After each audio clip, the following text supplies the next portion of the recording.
Ketiga, yang sering dijadikan dalil oleh masyarakat orang banyak dalam beragama, apakah dia ibadah, apakah zikir, apakah doa, apakah sholat, atau yang lainnya, atau perayaan-perayaan yang Nabi nggak contohkan SAW, mereka ngadakan, atau mereka orang banyak melakukan. Orang banyak bukan ukuran kebenaran. Maka Allah sebutkan di dalam surah Al-An'am, wa in tuti' aktsara man fil ardi yudilluka an sabilillah. Seandainya kamu mengikuti kebanyakan manusia di muka bumi, niscaya mereka akan menyesatkan kamu dari jalan Allah. Jangan mentang-mentang ente sempalan, terpojok dengan hadis alaikum bisawadil a'dham, terpojok dengan hadis ikutilah al-jamaah, lalu bawa ayat. Ayatnya nggak nyambung. Ini kan jahat ya. Jahat atau goblok ya, pilih-pilih mana yang cocok. Assalamualaikum warahmatullahi wabarakatuh. Bismillahirrahmanirrahim. Alhamdulillahirabbil alamin. Allahumma sholli ala sayyidina Muhammadin wa ala alihi wa sahbihi ajma'in, amma ba'du. Ja'alana min ahlil khairi was sa'adah fid dini wad dunya wal akhirah. Amin Allahumma amin.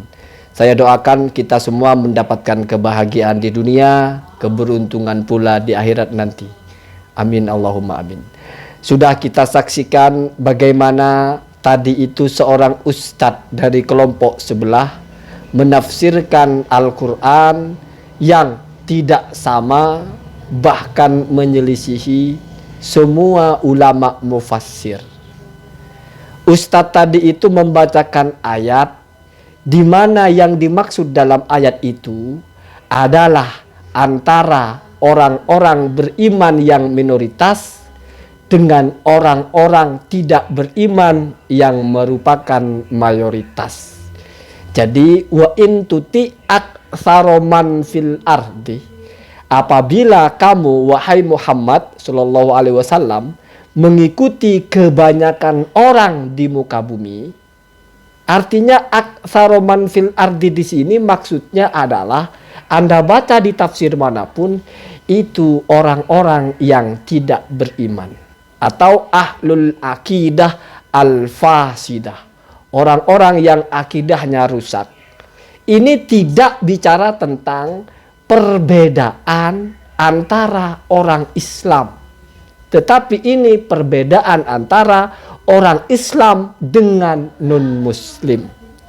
Artinya kalau kamu sebagai orang Islam mengikuti kebanyakan orang, artinya orang yang tidak Islam, maka mereka akan menyesatkan kamu. Itu Pak ya. Di tafsirnya seperti itu. Orang tadi itu membacakan ayat itu justru untuk mengklaim bahwa dirinya yang benar walaupun minoritas, karena mayoritas justru yang salah. Dan dia bicara konteksnya mengadakan perayaan-perayaan yang tidak pernah dicontohkan oleh Rasulullah. Mestinya maksudnya itu ya maulid ya begitu, tahlilan ya begitu, malam nuzulul Quran ya begitu ya. Atau melaksanakan hal-hal yang tidak dicontohkan Rasulullah, maksudnya ya bid'ah ya begitu kan. Jadi dia jelas bicara konteks satu agama, lalu dalam agama itu pemeluknya ada segelintir orang yang berkuar-kuar ini bid'ah, itu bid'ah, ini tidak sesuai kitab dan sunnah, ini bid'ah dolalah. Di mana dengan kuar-kuar seperti ini dia menyelisihi kelompok orang Islam yang mayoritas, lalu untuk mengklaim bahwa dirinya yang benar walaupun melawan mayoritas, dia bawakan ayat yang mengutuk mayoritas manusia. Ini kan cocologi halus ya. Kalau bagi orang bodoh yang tidak bisa mentelaah bagaimana tafsiran ayat itu yang sebenarnya. Inilah yang saya bilang, saya memaklumi kalau bayi-bayi tetangga sebelah itu gampang diracuni otaknya karena tidak punya tolak ukur. Dibacakan ayat, oh iya juga ya, kalau kita ikut mayoritas justru kita tersesat. Ustadz ini mengajak kita untuk menyelisihi mayoritas. Oh berarti ustadz ini yang benar karena mayoritas itu yang sesat. Nah kan begitu kan memahaminya jadinya. Itulah yang disebut dengan gayung bersambut. Yang berceramah sengaja meleset, yang mendengarkan orang goblok. Jadi ya, kalau yang mendengarkan ada pikiran dan punya standar berpikir yang sesuai dengan ilmu, ya ditanya dulu, ente bawa ayat itu apa konteksnya?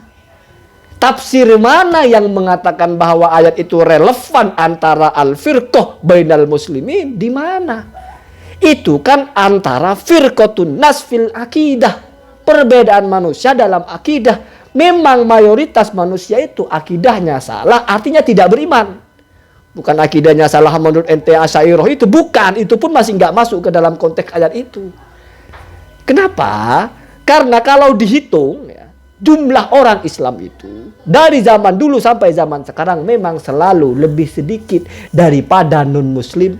Sampai zaman ini misalnya ente googling saja jumlah non-muslim itu ya, Kristen saja 2,5 miliar, Hindu 1 M lebih, Buddha, Konghucu dan sebagainya.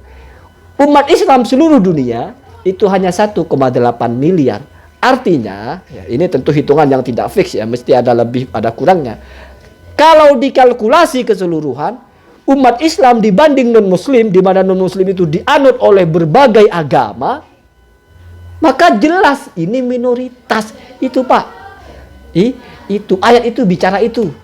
Jangan biasa mencocok-cocokkan ayat sesuai dengan keinginan Bapak sendiri.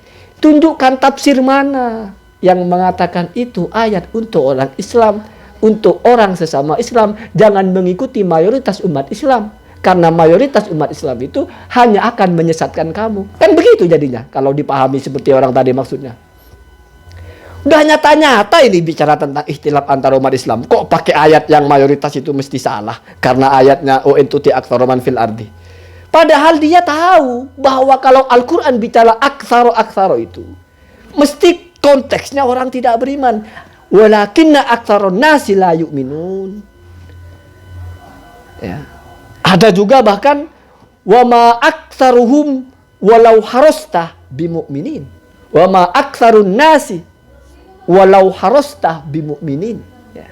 Dan tidak akan wahai Nabi Muhammad, walaupun kamu berkeinginan sangat, mayoritas manusia itu beriman, itu tidak akan begitu. Mesti yang mayoritas itu tidak beriman. Sudah tahu ini bicara tentang iman dan tidak beriman, ente bacakan kepada orang maulidan, ente bacakan kepada orang kunut, ente bacakan kepada pengikut Asy'ariyah, ente bacakan kepada orang-orang yang ente anggap bid'ah, padahal mereka adalah mayoritas dan ente sempalan minoritas. Beberapa biji saja berkuarnya nggak mari-mari, terus ingin melegitimasi bahwa yang benar karena ente itu golongan minoritas dan mayoritas adalah yang salah sesuai dengan firman Allah. Itu jahat sekali ya. Ya jahat itu sudah buruk ya, tapi daripada saya bilang itu goblok, itu kan lebih menyakitkan. Kalau jahat ya mungkin buruk tapi masih keren gitu, penjahat gitu. Daripada goblok, dungu kan parah. Walaupun ya apa bedanya, sama-sama ngomong tidak sesuai dengan ilmu gitu ya. Kalau mau bicara dalam firqah Islam, mesti konteksnya itu alaikum bil jamaah. Bahkan apabila ada ikhtilaf, alaikum bisawadil aqdab, ikut kelompok yang lebih besar. Ada yang komplain, apakah jumlah lebih banyak itu berarti benar? Bukankah yang dimaksud dengan ijma itu adalah ulama? Sementara kesepakatan orang bodoh itu tidak dipakai. Siapa yang tidak tahu? Ya. Namanya konteks ijma itu mesti ijma ulama. Kenapa? Karena ijma ulama itu berarti ijma dengan ilmu, bukan dengan halu. Ya. Tetapi kita tes kasus saja. Yang anti maulidan dengan yang mendukung maulidan, dari kalangan ulama lebih banyak yang mana?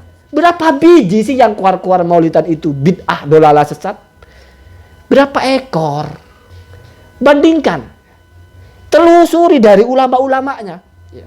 Kecuali kalau main klaim Nabi tidak maulidan, berarti dihukumi Nabi mengecam maulidan, Nabi melarang maulidan. Abu Bakar tidak maulidan, Abu Bakar mengecam maulidan, melarang maulidan.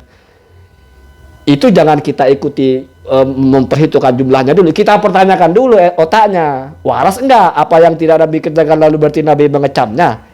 Itu ente sok tahu tentang Nabi kan begitu ya. Kajian keilmuannya kan sudah lain. Kita turunkan di masa sekarang saja. Hitung saja. Berapa biji sih yang keluar-keluar anti maulid itu? Ya. Bukan hanya di Indonesia. Di kelas dunia saja ya. Dari lembaga fatwa antar negara, berapa persen negara yang fatwanya itu mengatakan bid'ah maulid itu tidak boleh? Kan hanya ente-ente saja. Ini ya, ini cara kita faham. Jangan sampai terkelabui oleh orang yang sukanya bawa-bawa ayat, mentafsirkan suka-suka. Nyata-nyata itu ayat antara mayoritas orang-orang kafir yang tidak boleh diikuti, ya. Karena kita orang Islam adalah minoritas, ya. Bukan dalam satu kelompok. Kalau dalam satu kelompok, yang mayoritas mesti yang benar, ya. Itu sudah jaminan. Tidak mungkin umat Nabi Muhammad ini mayoritas bersepakat kepada sesuatu yang salah. Itu Pak rumusannya Pak. Ya. Kalau mau bicara tentang ente yang sempalan gitu ya. Jangan mentang-mentang ente sempalan, terpojok dengan hadis alaikum bisawadil a'dham, terpojok dengan hadis ikutilah al-jamaah, lalu bawa ayat. Ayatnya nggak nyambung. Ini kan jahat ya.